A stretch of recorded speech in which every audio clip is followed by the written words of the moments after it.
Hello, we are members of Team 21 in the second year Introduction to Software Engineering course in the Department of Computer Science at Western University in London, Canada.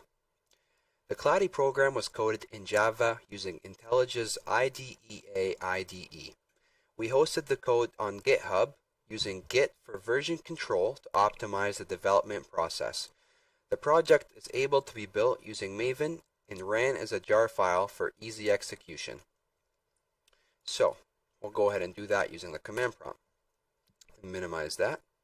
So upon doing that, we see we're presented with a prompt saying, which region's weather would you like to see today? We'll go ahead and type in London, and we notice that there's an autocomplete feature that will finish the word for us. Okay, we'll go ahead and type in London, Canada. And immediately we're brought, whoops, must have mistyped that. So here we are at the main menu. The menu offers a simplistic design. Here in the middle we have the location list, which houses the list of cities that we currently have on the roster. If we wish to add cities to the list, we may do so with the Add button. Let's try London again there. Okay, and here we are for London. We'll return to the main menu using this button in the top left-hand corner.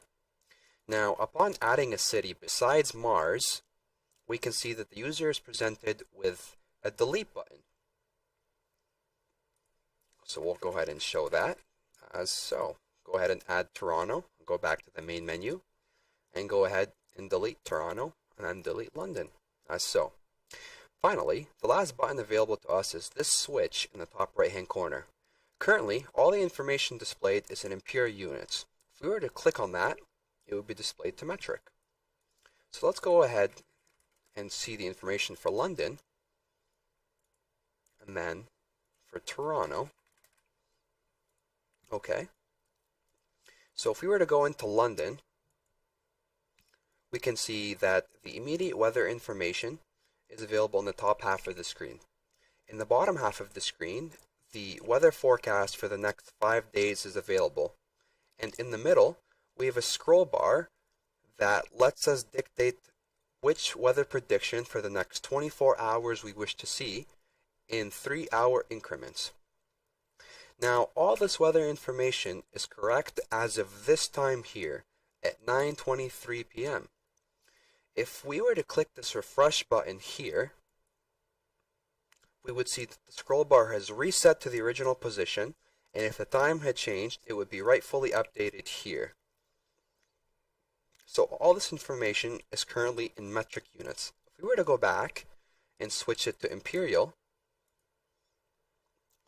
we would see the information being displayed in the imperial unit.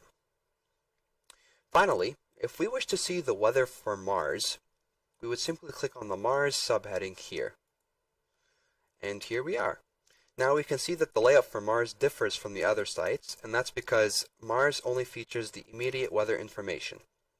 Finally, if we were to close this application and then restart it via the command prompt line, we would see that the same location list is available to us as before we had closed the application. And here we are. The same cities still populate the same location list. Well, that brings us to an end of the video. Thank you for watching, and we hope you enjoy our product. Thank you.